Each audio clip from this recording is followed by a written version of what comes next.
সাফ কথা, দেশের উন্নয়নকে অব্যাহত রাখতে হয়, যদি মা বোনদের হাতে ফ্যামিলি কার্ড পৌঁছে দিতে হয়, আমাদের সন্তানদের শিক্ষার ব্যবস্থা ঠিক রাখতে হয়, তাহলে জনগণকে ঐক্যবদ্ধ থাকতে হবে। যারা জনগণকে বিভ্রান্ত করতে চায় তাদের ব্যাপারে আপনাদেরকে সতর্ক থাকতে হবে, তাদের বিরুদ্ধে।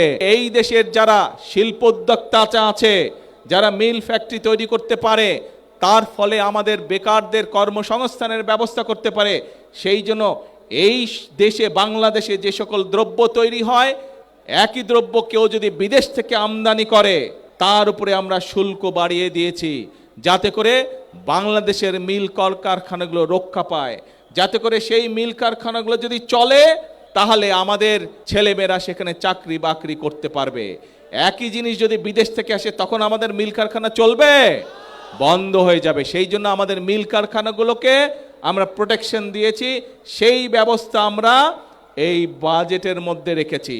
আমরা এই বাজেটের মধ্যে অর্থ বরাদ্দ রেখেছি এবং একই সাথে বিভিন্ন নিত্য প্রয়োজনীয় দ্রব্য, চাল, ডাল, তেল, নুন, চিনি, এইসবের উপরে যে শুল্ক আগে ছিল, সেই শুল্ক আমরা যে ট্যাক্স ছিল সেই ট্যাক্সও আমরা উঠিয়ে নিয়েছি, যাতে জিনিসের দাম না বাড়ে। জনগণের জন্য যেই বাজেটে সকল ব্যবস্থা রেখেছি, সেই বাজেটকে যারা গণবিরোধী পালে তারা কি কখনো জনগণের বন্ধু হতে পারে? তারা কখনো জনগণের বন্ধু হতে পারে না। প্রিয় ভাই বোনেরা, যারা জনগণকে বিভ্রান্ত করতে চায়, প্রিয় ভাই বোনেরা, সেটি সংসদের ভেতরেই হোক, সেটি সংসদের বাইরেই হোক, তাদের ব্যাপারে আপনাদেরকে সচেতন থাকতে হবে। কারণ এই সকল লোকেরা, এই সকল দলগুলো দেশে যদি অশান্তি করার সুযোগ পায় তাহলে আমরা ফ্যামিলি কার্ড বাস্তবায়ন করতে পারবো না।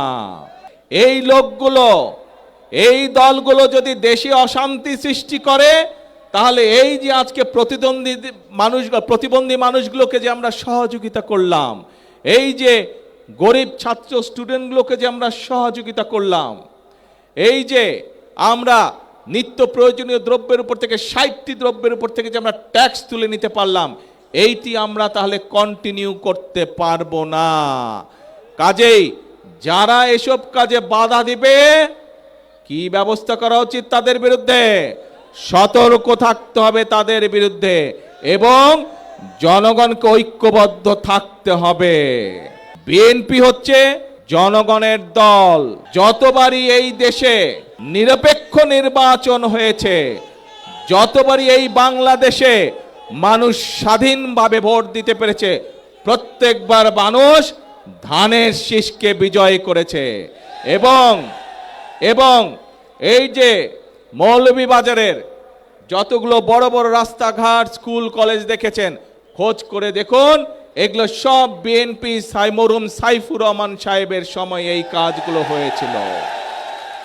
কাজেই প্রিয় ভাই বোনেরা, কথা সাফ কথা, যদি দেশের উন্নয়নকে অব্যাহত রাখতে হয়, যদি মা বোনদের হাতে ফ্যামিলি কার্ড পৌঁছে দিতে হয়, কৃষক ভাইদের হাতে যদি কৃষক কার্ড পৌঁছে দিতে হয়, উপজেলা স্বাস্থ্য কমপ্লেক্স যেটি আছে সেটিকে 50 বেড থেকে যদি 100 বেডে করতে হয়, যদি আমাদের ভবিষ্যৎ প্রজন্ম, আমাদের সন্তানদের শিক্ষার ব্যবস্থা ঠিক রাখতে হয়, তাহলে জনগণকে ঐক্যবদ্ধ থাকতে হবে।